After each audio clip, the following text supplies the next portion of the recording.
This is Bill Ryan from Project Camelot and Project Avalon, and the date is the 16th of February 2010, and this is a bit of an unusual video presentation here because I'm taking the step of making a video as an interpretation and as a commentary on an audio interview which we did with an important witness who came and reported his story to Project Camelot a little while ago, about a couple of weeks ago. And as with many of our witnesses, this person wanted to remain anonymous, but he has agreed that we transcribe the audio, and so we've got this as a transcript. And this is going to be released at the same time as the video because it's important to be able to read the transcript at the same time as you're considering what I'm saying about it here. And as we come into this story, you're going to understand exactly why it's important to get all the information, to hold it all into a very fine balance. Now, this is a British person, and he worked in the British military for a number of years. And after he retired from the military, he worked in the City of London, in a fairly senior position, in a respected position, in the City of London. And for those people watching this video who don't know about the City of London, the City of London is it's like an enclave, it's like a financial enclave in the heart of London itself. Some people consider it almost a little bit like the Vatican. It's very old, it's very ancient. It's the heart of the financial system, not only of Britain, but possibly the world. Many researchers consider that it's very likely that the City of London calls the shots on the financial systems in America. They've got control over the Federal Reserve, the Bank for International Settlements, a whole bunch of things that happen. This is like the nerve center of the financial world. And it's very Masonic, it's very ancient, it's very traditional. And our source attended a number of meetings with senior Masons.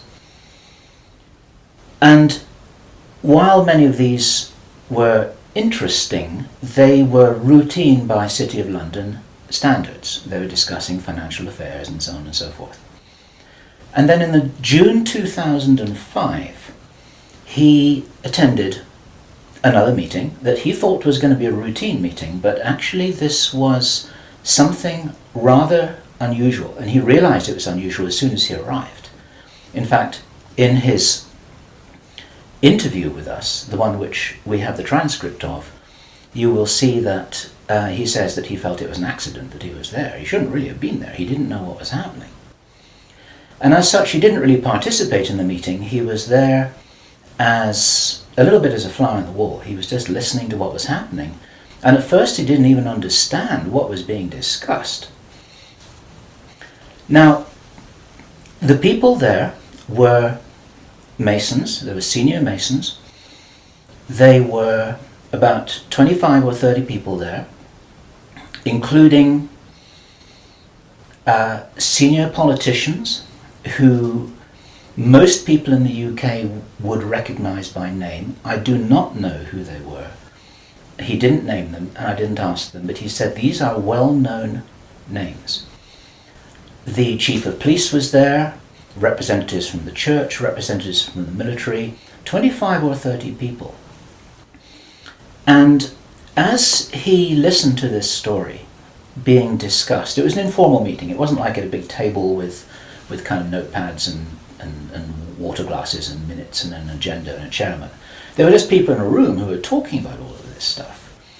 And what they were talking about was a plan that had clearly been made a long time ago. And what they were discussing was they were discussing the implementation of this plan. They were discussing how things were going, whether they were on track or not.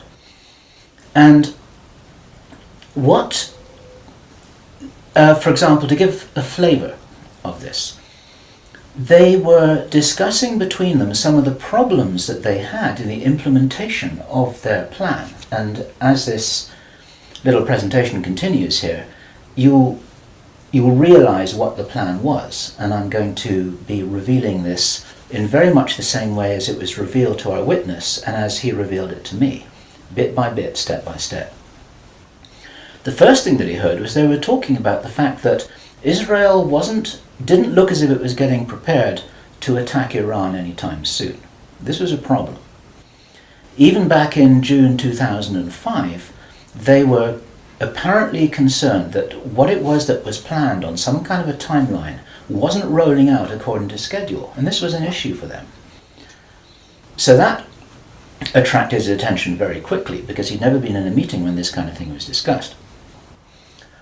Then they were talking about China and how powerful China was getting, both militarily and financially, very quickly, and that the Japanese weren't doing what they were supposed to do, which was to interfere in some way with the Chinese financial system.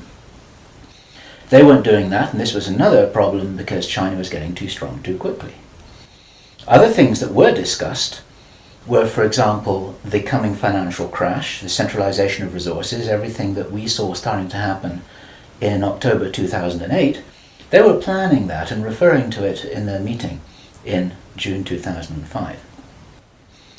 So there was clearly a rollout of some plan here, and he was quite shocked the more that he heard, and when he really realized what was happening, he was extremely shocked. And one of the reasons why I'm giving this video presentation now is to soften the blow and interpret this a little tiny bit, because it is shocking information. And what I also want to do is I want to try and differentiate out between what it was that he reported, because he'd heard it with his own ears, and what it is that is his speculation and my speculation about how all this fits together. It's very important information. We need to know this stuff. Even though it doesn't look like it's going to be on track, I don't think this will happen. I think that there are a bunch of crazy people there who are extremely determined to do something, and they were in a hurry, and this is important to understand, they were in a rush to try and roll out this sequence of events. Now, what he described is what the sequence of events was. It starts with Israel attacking Iran. Now, this hasn't happened yet. There have been a number of indications that there are forces which are trying to push this into happening. You've only got to follow the news for the last 2 years to realize that the public is being prepared for a justification for this kind of thing. Iran is being set up as being the bad guys that deserve something to happen to them, and so on and so forth. Now, that's going to be the start of what is like the opening gambit in a big chess game. And the plan is to provoke Iran or China to retaliate. And our guy, our source, who is a military man, is privately as convinced as he can be, although this has never been made public and this is not publicly known, that Iran does have nuclear weapons. He believes that they have been provided by China behind the scenes. And all of this is intended because it's all right with these controlling forces that Iran has nuclear weapons, because they want them to be used.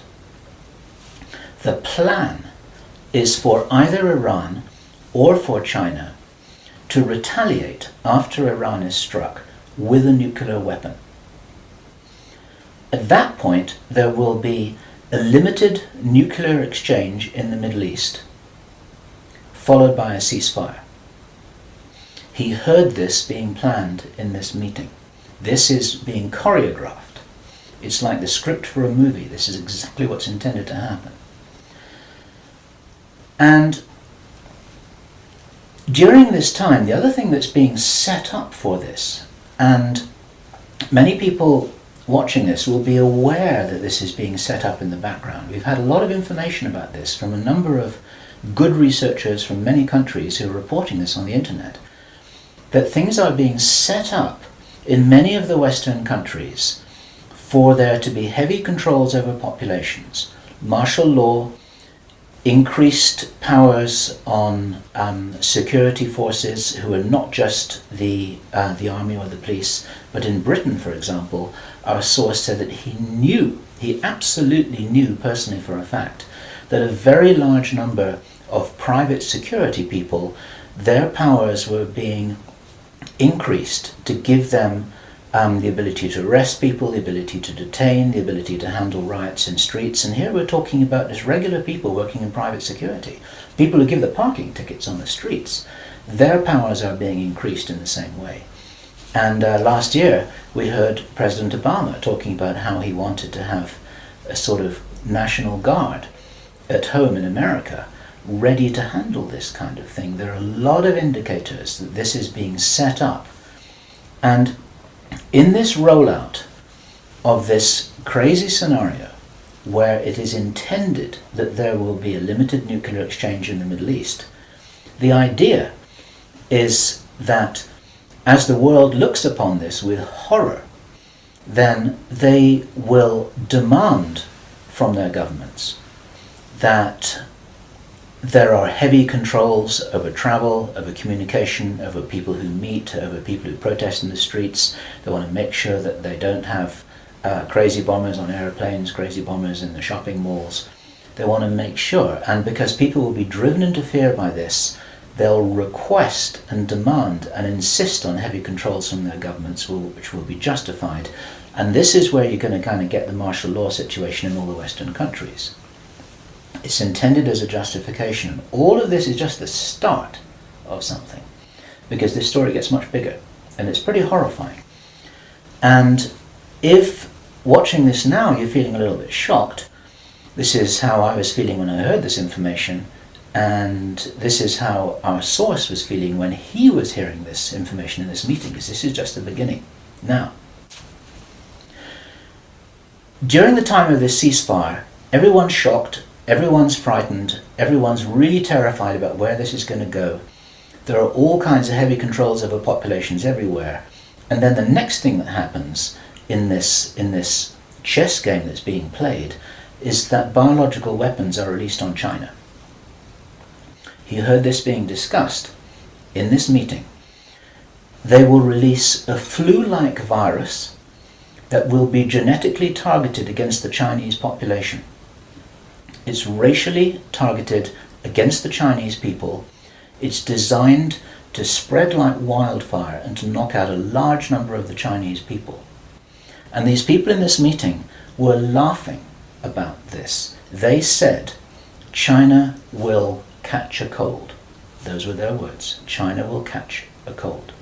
And they were laughing about the fact that these biological weapons will wreak havoc among the Chinese population. And after that, then what effectively will be a kind of plague will actually spread right across the world to the West as well. Our source was not clear whether this was a Chinese retaliation or whether the thing would just spread out of control in the way that it would be very understandable if it did, whether it's racially targeted or not. These things actually mutate. So now you've got a situation where there's been a limited nuclear war in the Middle East.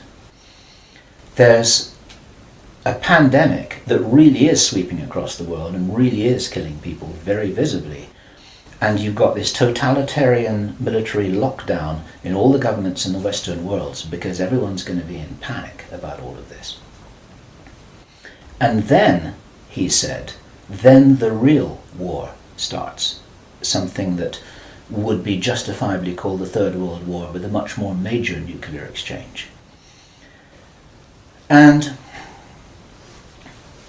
at this point, I asked him, is this just about population reduction? What is this about? Why are they doing this? Why this insane Dr. Strangelove plan for just unleashing all of this stuff on the world? Why do it? Now, as our conversation went on, I started to find answers to those questions. Now, some of this is speculation. I want to share this speculation with you because it's important enough that we work together here to figure out what's going on.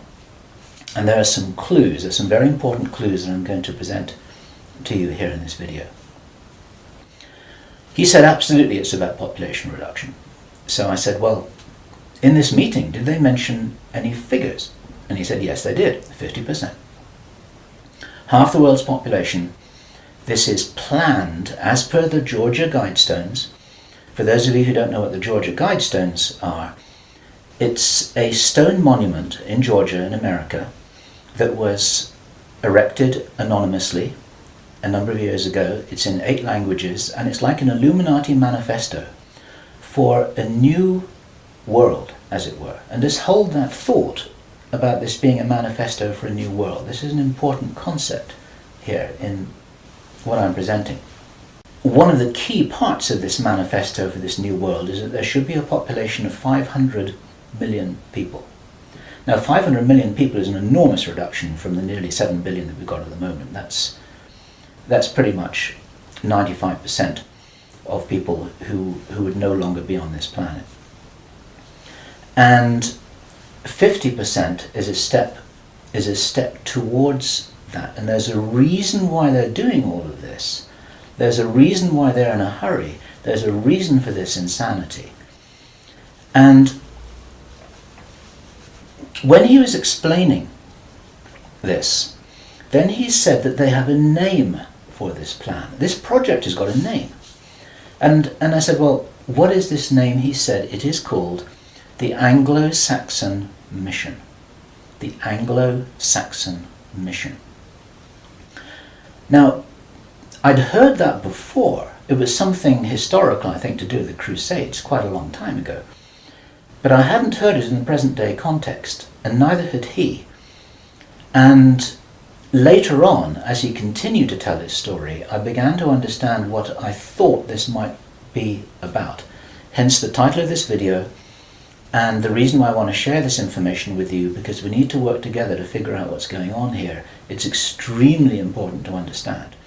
There's a plan, I believe, that Hitler would be proud of, which is so evil, it's so Machiavellian, it's so hard to face up to, it's so unbelievable, that I need to put it on the table for you so that you can consider whether or not this might be a possibility. The plans that I've been describing are definitely a possibility because he heard them with his own ears in this meeting. Everything I've described up until now, up to and including a major outbreak of hostilities after the limited war. So the sequence is as follows. The plan sequence is as follows. Israel attacks Iran, then there's a ceasefire, then during which time there is heavy governmental military controls over populations in all Western countries. Then China is attacked by a biological weapon. It's a flu-like disease that spreads like wildfire. This goes all over the world, and then they have a major Third World War. And then, by this time, 50% of the population will be destroyed. And not only because of the war or the plague, but because, as many of you watching this will understand, the infrastructure goes down in situations like this. There's no food in the supermarkets, there's no gas in the pumps, the telecommunication goes down, there may not even be water coming out of the taps. People are kind of thrown back into a Victorian era without the facilities to handle this, because most people don't have their vegetable gardens, they don't have their horse and cart, they're not able to survive in the way that we used to be able to. We're very, very vulnerable in our technological advancement. We're extremely vulnerable, and of course the controllers know this. At this stage, our source was speculating about why are they in a hurry? Why do they want to do this? And there's a sort of heavy irony here, which is like, I was saying, well, if you're going to plan the Third World War, then why not take your time over it and get it right and do a really good job? You can, this could be in 20 years' time or 30 years' time, it doesn't really matter. Why is there in such a rush? And our source said that he felt from inside information that he's continued to receive, that this is still timed for something around 18 months from now. And that puts it around about the middle of 2011.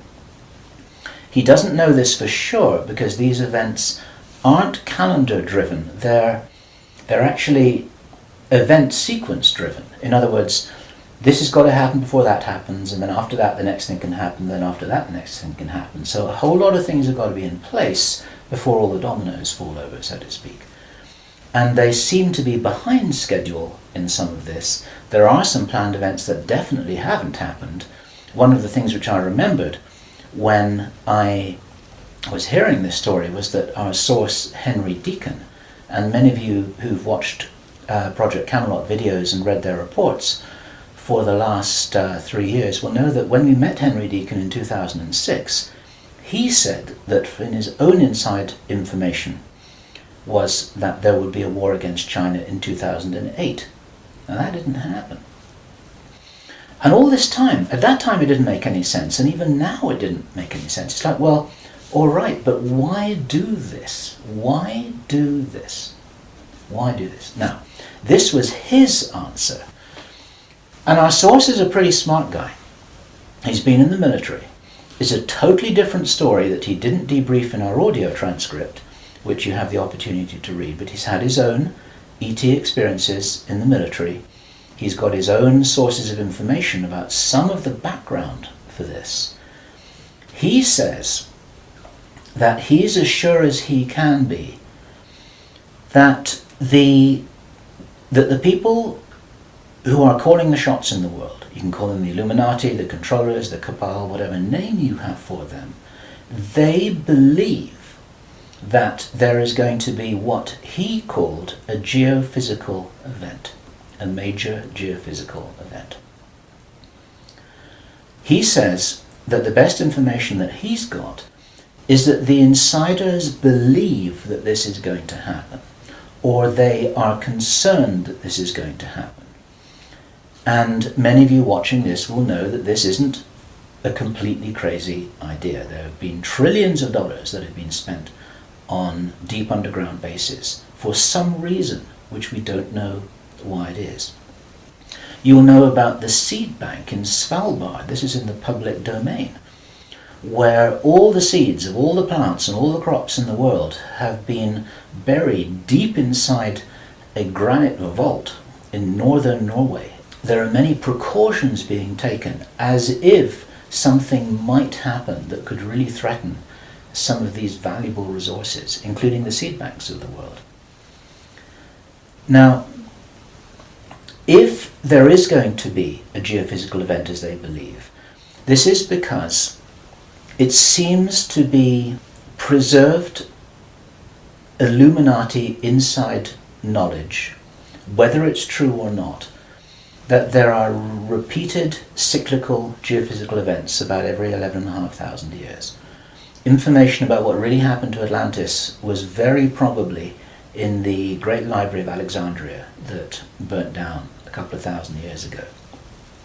There are persistent rumors that much of that information has been retrieved and it's in the Vatican Library. This is information which is not in the public domain and which the insiders may have access to. Whether it's accurate or not, the important thing is to realize that they probably believe that this will happen and they're making their precautions.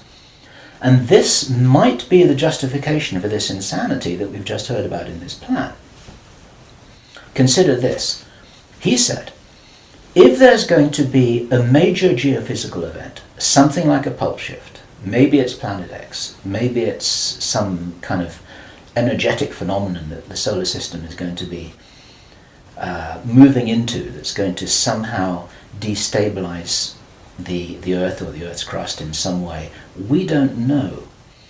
But if there were to be a major emergency like that, something that would actually make a war look very inconsequential, the thing that will help the human race to survive it, or will help parts of the human race to survive it, is if there is already emergency preparedness in place before it happens.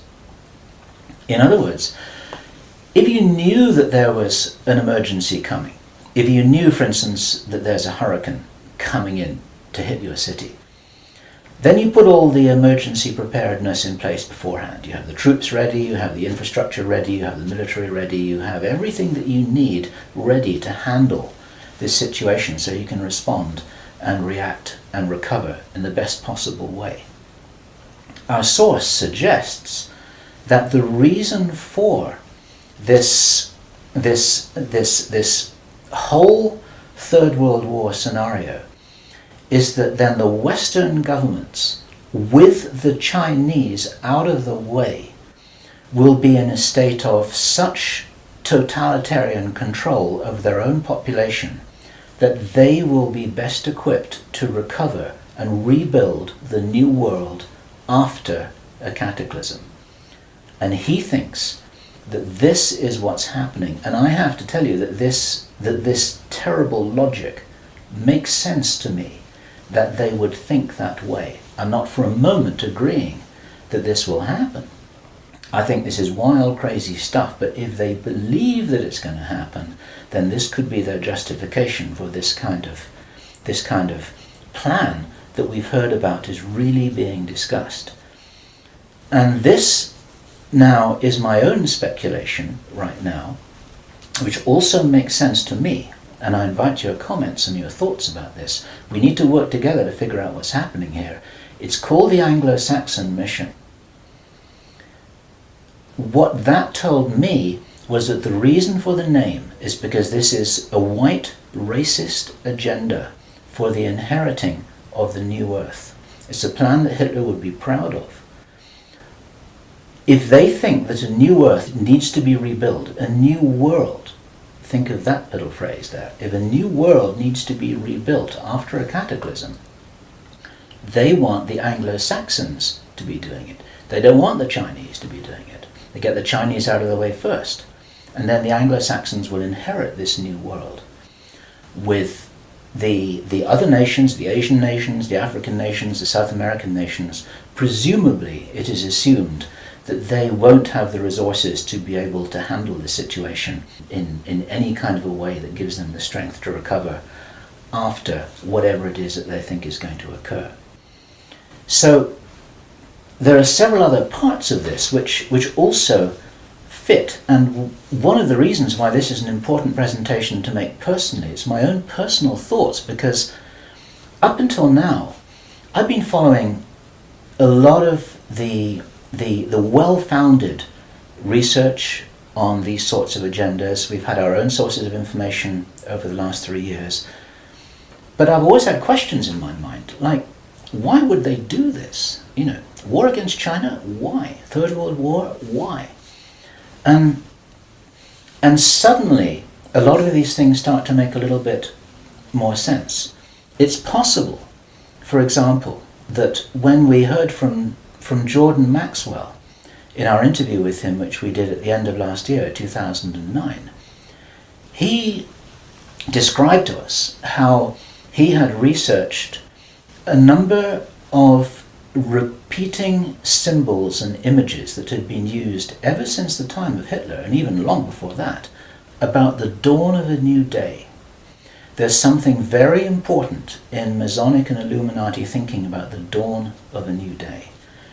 And here we have possibly the reason for their belief that if you think about the possibility of a cataclysm, if they think this is really going to happen, the 2012 movie that many of you will have seen, after all of the flood and all of the earthquakes and tsunamis, then you've got these big ships sailing across a calm sea with the sun streaming through the clouds, and you've got the dawn of a new day, and the implication in that movie is that now those people will be able to rebuild the new earth because those are the survivors. It's the modern day Noah's Ark. It's possible that the dawn of the new day, that it refers to that.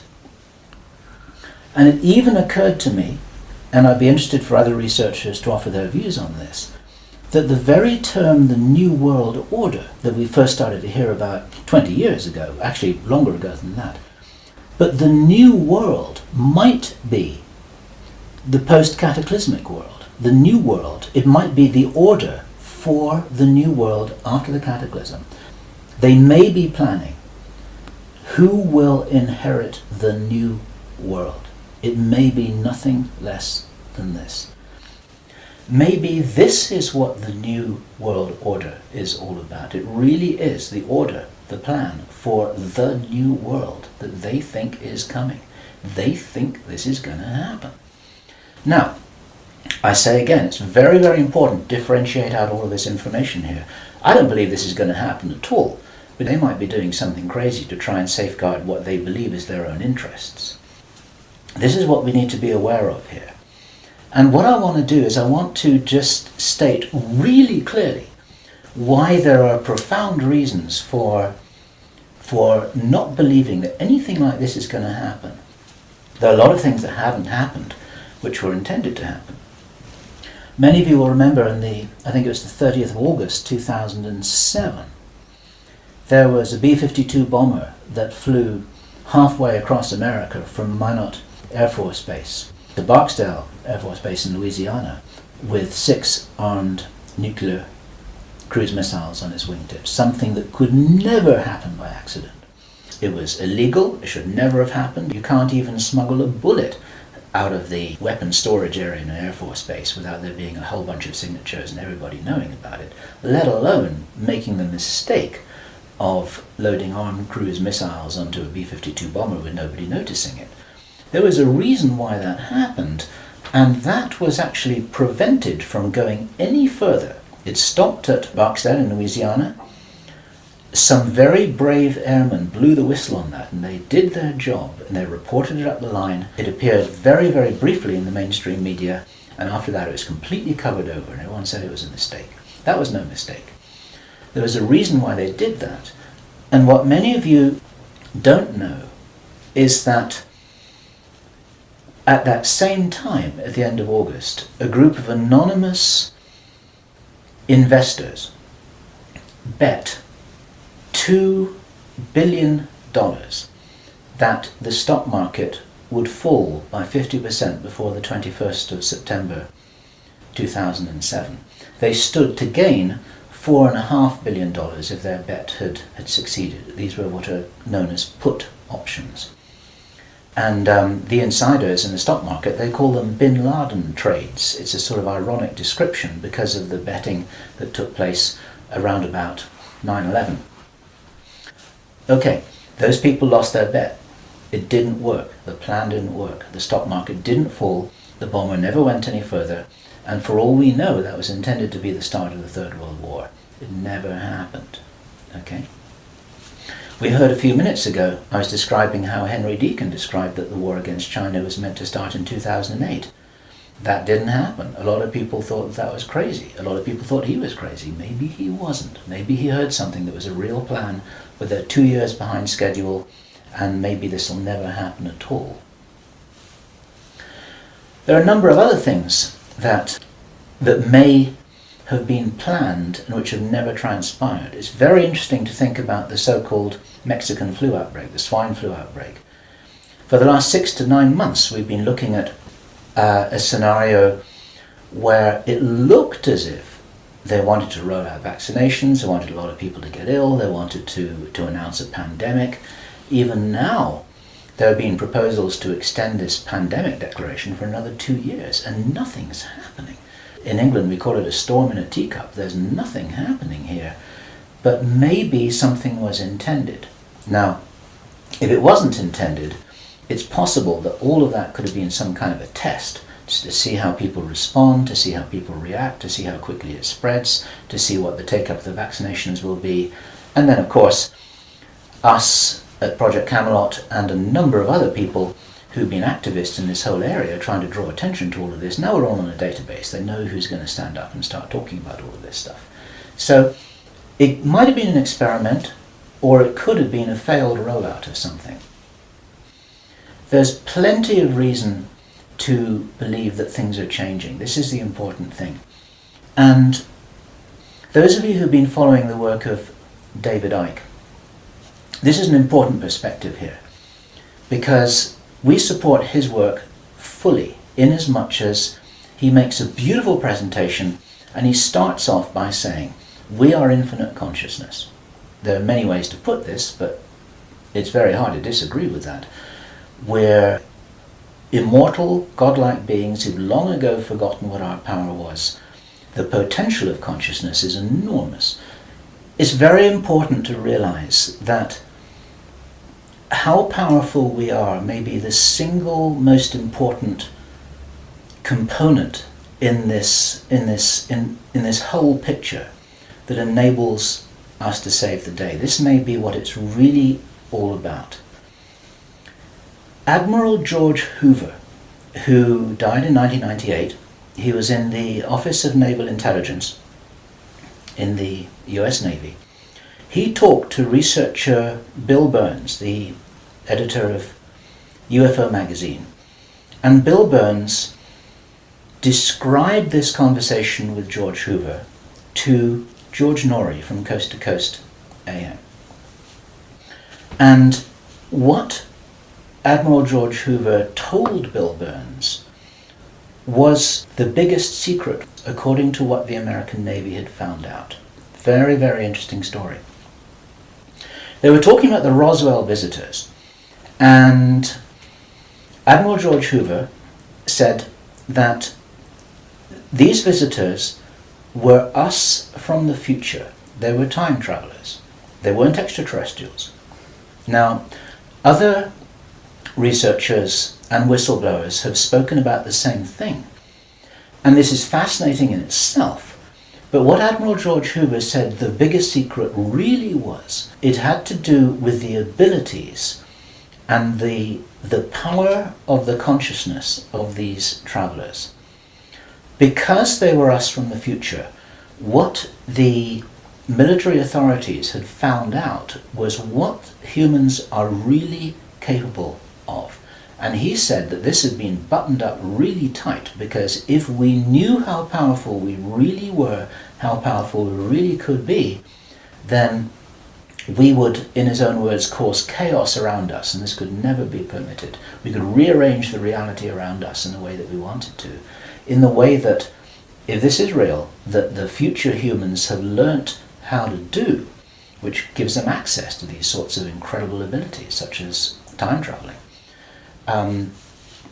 Philip Corso, in his book The Day After Roswell, described in some detail how his understanding was that the way the craft works was they were like an amplification of the pilot's own consciousness. It was their consciousness, it was their ability to travel and bilocate that was amplified by the craft, and that actually all of these abilities are basically abilities connected with the consciousness of the beings themselves. And if they are us, this is the message for all of us here. We're being deliberately dumbed down. Our food is being poisoned. Our children are being lied to in the schools. We're being fed propaganda in the media. We're being forced into this tiny little box. We're being kept busy with game shows and ball games, and we are discouraged from really finding out what it is that is our heritage on this planet. Eric von Däniken has just published a book which is called History is Wrong. There's so much which we are denied.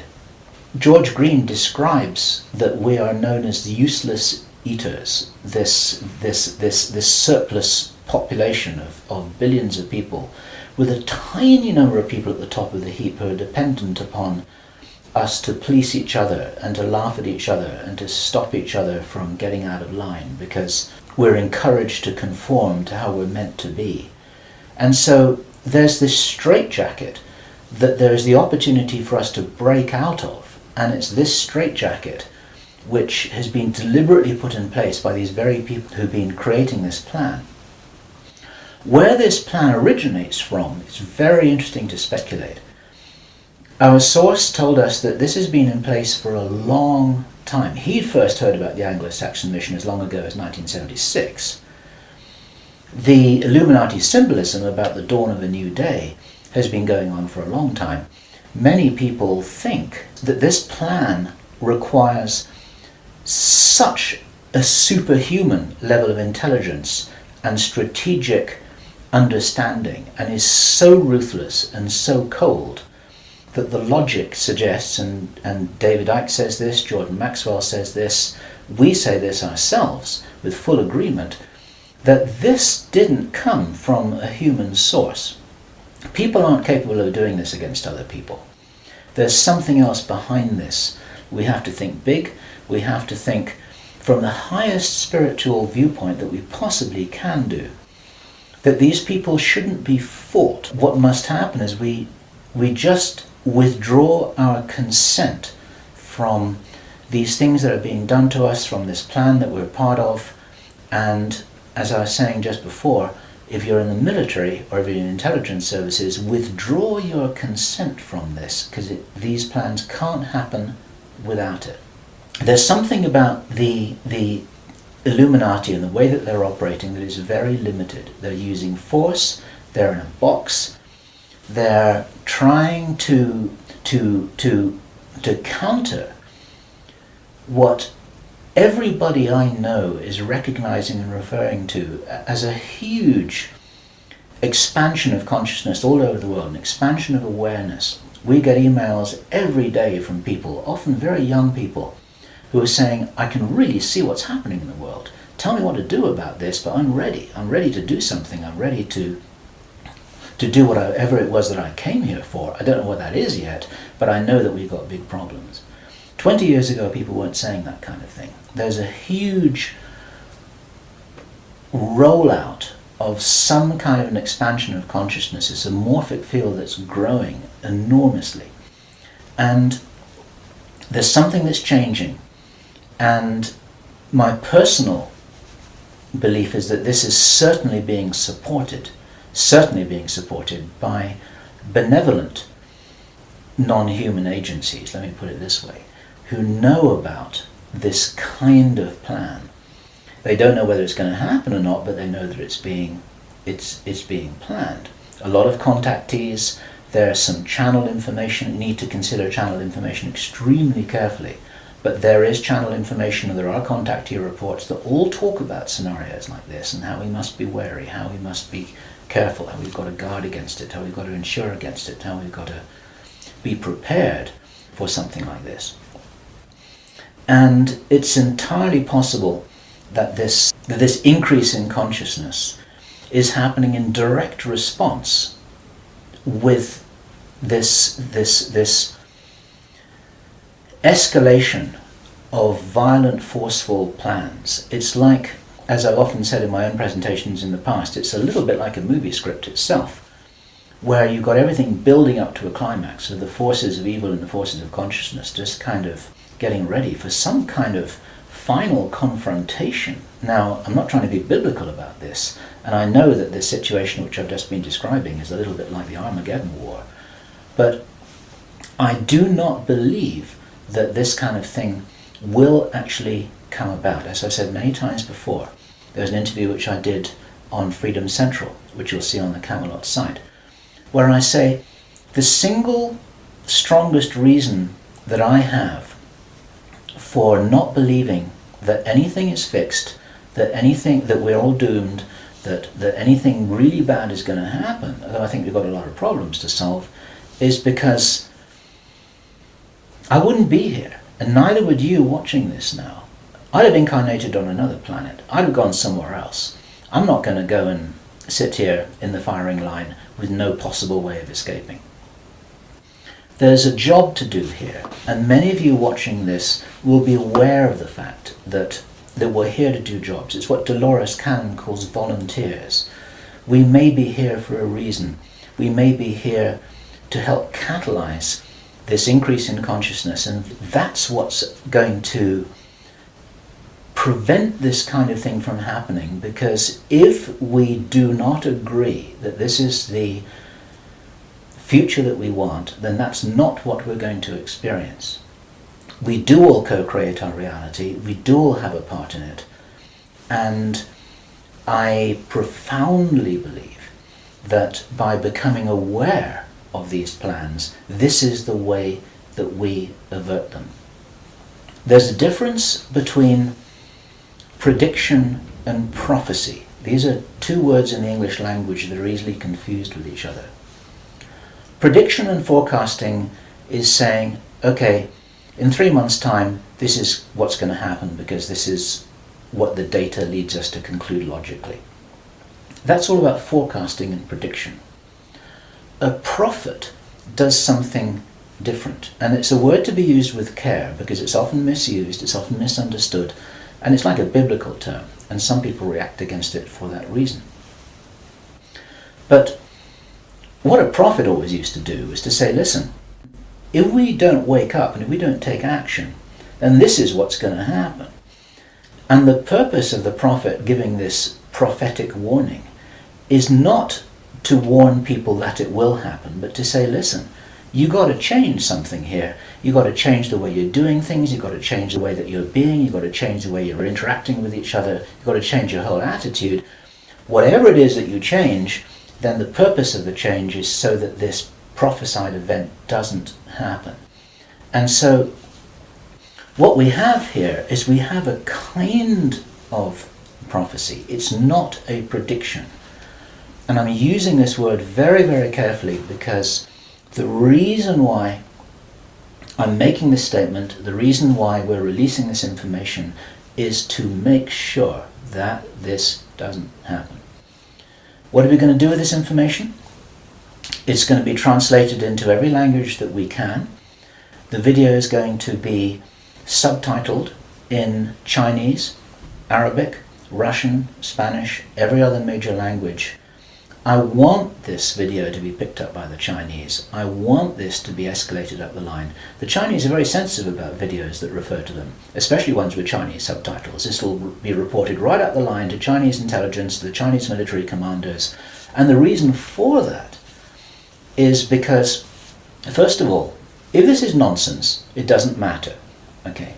But if this is a really serious threat, then those are the guys who need to know about it, because their first nuclear response, which is designed to be provoked, is the thing that actually sets this whole thing on fire. And so, to any Chinese military commanders who are listening to this, don't do it. Okay? None of us must do anything here that is in alignment with their plans. There's a wonderful scene in the Avatar movie that I loved so much, which was when the woman helicopter pilot who was ordered to fire her weapons at the big tree. She's just about to fire, and then she says, I didn't sign up for this. And then she turns around and she goes home. She's not going to be part of this. There are many people in the military who never signed up for anything like this. There are many people in the intelligence services. They're never signed up for anything like this. They signed up when they were young, thinking that they were doing the best thing for their country, thinking that they're doing the best thing for mankind. They're not all evil at all. And so as a direct message to those of you in the military and the intelligence services who may be watching this or may have had this brought to their attention, you don't have to do this stuff just because you're told. You need to support what's best for the human race. You don't need to follow orders if it's going to lead to a huge destruction here, which is in no one's interests apart from the controllers who have an agenda of their own, and that agenda doesn't feature you and me, that's for sure. Okay, so that's the end of my presentation. I want you to consider this information. I'm not urging you to believe it. I want you to research it. I want you to check it out. I want you to read the transcript carefully, and I want you to see whether this correlates with anything else that you know and understand that's come to your attention. We're all working together here. We're not trying to force you to believe anything at all. We need to be careful about this information, but at the same time, if there's any chance that this is true, if there's any chance that this is for real, then we have to know about it, okay? And if you are not sure what it is that you should be doing, then I say the same thing that I always say, which is do whatever it is that you came here to do, because most of you watching this video are here for a reason. I do understand that you may not know what the reason is yet, but you're probably here for a reason. You're probably watching this video for a reason. Do whatever it is that you came here to do. This is Bill Ryan, Project Avalon, Project Camelot, It's the 16th of February 2010. Thank you.